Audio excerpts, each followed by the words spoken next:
మరి ఎందుకంటే ఈరోజు మీ మధ్యకి వచ్చి చెప్తున్నానంటే నా జీవితం మారింది కాబట్టి ఈరోజు నేను సత్యం వైపు అడుగులేస్తూ సత్యాన్ని మాటలు సత్యమైన మార్గము ఉందని తెలుసుకొని ఈ మాటలు మీకు మధ్యలోకి తెలియపరుస్తున్నాను. ప్రియమైన వారులారా, ఎందుకు చెప్తున్నానంటే ఈరోజు ఈ యొక్క మధ్యాహ్నం మీ మధ్యకి రావడానికి ప్రాముఖ్యమైన ఉద్దేశము, మరి మీరు కూడా ప్రయాసపడుతున్నారు, అనేక భారాలు మోస్తున్నారు. అయితే ప్రభువైన యేసుక్రీస్తు వారు మీ భారం అంతటికి ఆయన విశ్రాంతి ఇవ్వాలని ఆశ కలిగి ఉన్నాడు. అయితే మీరు ఒకటే ఒక పని చేయొచ్చు, మీ కుటుంబం మరి ఎన్నో ప్రయత్నాలు మరి ఎన్నో మీ శాంతి కోసము సమాధానం కోసము అనేకమైన ప్రదేశాలకు వెళ్తూ ఉంటారు.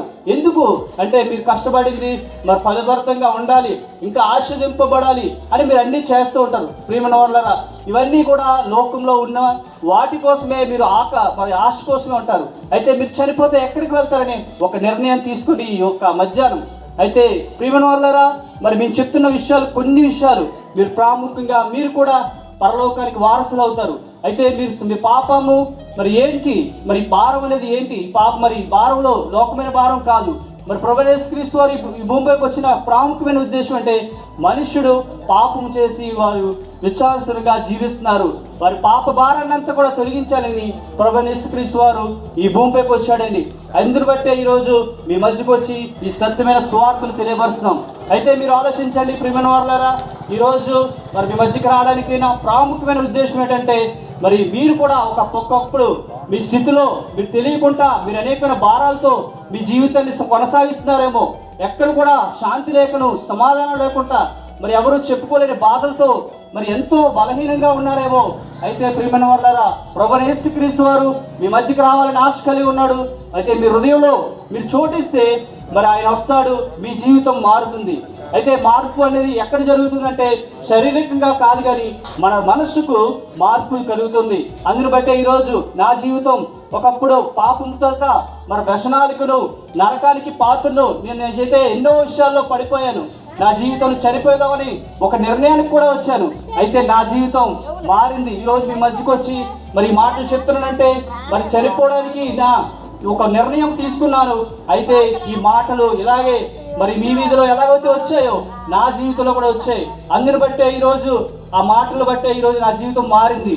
అందుని బట్టే ఈరోజు సజీవులుగా నేను ఉన్నాను, నా జీవితంలో ఒక సాక్షిగా ఉన్నాను. అయితే ప్రియమైన వారులారా, మీరు కూడా మీకు తెలియకుండా మీ జీవితంలో మార్పు చెందాలి. అయితే ఏం చేయాలి? మీరేమీ చేయవసరం లేదు, మీ పేర్లు మార్చుకోవసరం లేదు, మరి మీ ఊరిని మార్చుకోవసరం లేదు, మరి మీ యొక్క ఏది అవసరం లేదు. మీ యొక్క ఎక్కడున్నా మీరు ఏమి మతానికి ఏమికి మార్చుకోవసరం లేదు. ఒకే ఒకటి ఇస్తే చాలండి, మీ జీవితం మారుతుంది, మీరు కూడా పరలోకానికి వారసులు అవుతారు.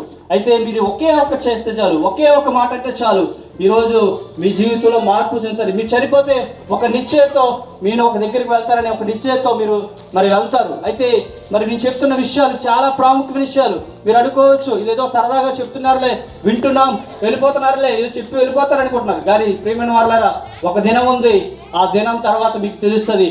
మరణము ప్రతి మనిషికి ఉంటుంది. అయితే మీరు ఆలోచించండి, 2019లో మరి కరోనా వచ్చి ప్రపంచవ్యాప్తంగా ఎంతో మరి ప్రజలు మరి మన ముందునే చనిపోతున్నప్పుడు మనం భయంతో జీవిస్తూ వచ్చాం.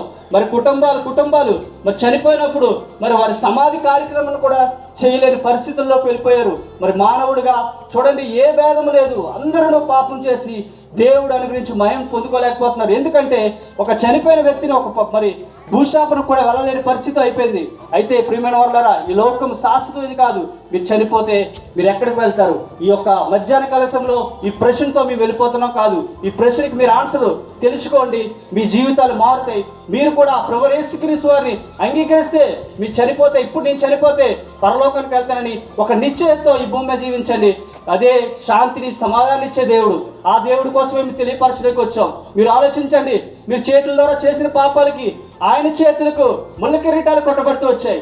మీరు చేసిన తలతో ఎన్నో భయంకరమైన ఆలోచనలతో మీరు ఆలోచిస్తూ ఉన్నప్పుడు ఆయన తలకి ముళ్ళ కిరీటం కొట్టబడుతూ వచ్చింది. మరి మీరు చేసిన నరకల ద్వారా మరి ఆయన కాళ్ళకు బేకులు కొట్టబడుతూ వచ్చాయి. మరి మీరు చేసిన శరీరంలో మరి మనందరం చేసిన శరీరంతో చేసిన పాపాలు బట్టి ఆయన శరీరానికి గాయాలు కొట్టబడుతూ వచ్చాయి. మీరు ఆలోచించండి, మరి బైబిల్ చర్చింగ్ చూడండి, 39 గాయాలు.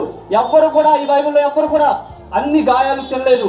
ఒకే ఒక మానవుడు ప్రభువైన యేసుక్రీస్తు వారు, ఆయన మాత్రమే గాయాలు గాయం పరుస్తూ వచ్చాడు. అందుని బట్టే ఈ రోజు మీ మధ్యకు వచ్చి ఈ సొత్తుమైన మాటలు తెలియపరుస్తున్నాం. ప్రియమైన వారులారా, ఇది ఒక విజ్ఞప్తి. నా జీవితం మారింది, మీరు మారాలనే నా ఆశ. మరి నా అత్యాశ బట్టి ఈరోజు మీ మధ్యకు వచ్చి ఈ సత్యమైన మాటలు తెలియపరుస్తున్నాను. మరి మనిషి చనిపోయే ముందు ఈ మానవుడిగా ఉన్న మనిషి 39 రోగాల కంటే ఎక్కువగా రోగాలు లేవు మనిషికి. అందుని బట్టే ఆ 39 రోగాలు ఎవరు తీర్చగలరంటే ప్రభువైన యేసుక్రీస్తు వారే. అందుని బట్టి ఈరోజు 39 గాయాలు పరుస్తూ మనకు స్వస్థత వరకు ఆయన శిలువలో ఎక్కబడుతూ వచ్చాడు. అందుని బట్టే ప్రియమైన వారులారా, మా హృదయపూర్వకంగా చెప్తున్నాను, మీ జీవితం మారుతుంది, మీ యొక్క భోగములు మారుతాయి, మీ యొక్క కుటుంబం మారుతుంది. అది మనిషి మార్పు కాదు, కానీ మీ హృదయము, మీ అంతరంగంలో ఎవరో చూడట్లేదులే, నేను ఎన్నో పాపాలు చేస్తున్నాను, నాకు ఎవరో చూడట్లేదు, మరి ఎవరికి నేను చెప్పుకోలేకపోతున్నాను, నా జీవితం ఎందుకని ఈ ఆఖరి దినాల్లో ఉన్నారేమో, మీరు ఒక్కసారి మీ హృదయాన్ని ఇవ్వండి. ప్రభువైన యేసుక్రీస్తు వారు మీ హృదయంలోకి రావాలని ఆశపడుతున్నాడు. మరి మీ ఆశను, మీ హృదయాన్ని తలుపులు తెరవండి. ప్రభు మీ ప్రేమ గల మా పరలోక తండ్రి యేసయ్యా, మరి నేనేమదైతే పలికానో మీ హృదయంలో పలకండి.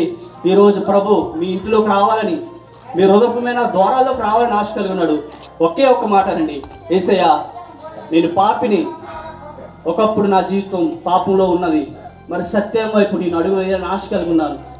మరి నా హృదయం చాలా భయంకరంగా ఉంది, మీరు నా హృదయంలోకి రండి ప్రభా, నా హృదయంలో ప్రతి పాపాన్ని కడగండి, నా జీవితాన్ని మార్పు తెండి ప్రభా. మీరు ఈ ఒక్క మాట అంటే చాలు, ఈరోజు మీ యొక్క ఊరిలోకి వచ్చి, మీ హృదయంలోకి వచ్చి ఈ మాట మీ హృదయంలో ఉంటే చాలు, మీరు మీ జీవితంలో మీరు కూడా ప్రయాసపడి ఆ భారం అంతా కూడా తొలగిపోయి మరి చనిపోయినప్పుడు ఒక నిశ్చయితకు వెళ్తారని ప్రభు ఆశపడుతున్నాడు. మరి అన్నందుకు మీ అందరికీ వందనాలు. మరి మీకోసం ప్రార్థన చేసి ముందుకు వెళ్తాం. ప్రేమగల తండ్రి, పరిశుద్ధుగా వందనాలు దేవా. ఈ ఊరు గ్రామ ప్రజలు ఈ పరిశుద్ధమైన మాటలు విన్నారు ప్రభా. మీరు ఎంతో ప్రయాసపడుతున్నారు, మీరు ప్రయాసాన్ని ప్రభా, ఈ భూమిపై ప్రయాసం ఎంతో ప్రభా వ్యర్థం కాదు, కానీ ప్రభా వారి ప్రయాసంలో ఒక సజీవమైన సాక్ష్యంగా ఉండాలి వారి జీవితాల్లో. ప్రభా వారిని ఆస్వాదించండి, వారి ఊరు గ్రామ ప్రజలు ఆశ్రయించండి, వారి పిల్లల స్టడీస్ని, వారు చేస్తున్న పనిని వృత్తిలో పొందించండి ప్రభా. వీరందరూ కూడా సత్యం వైపు అడుగులు వేయడానికి కృప చూపుతారండి ప్రభా. మేము కూడా ముందుకు వెళ్తున్నాం, ముందుకు వెళ్ళే సమయం కూడా దీనికరంగానూ ఆశ్చర్యకరంగా చేయమని యేసు నామమున ప్రార్థిస్తున్నాం తండ్రి, ఆమేన్.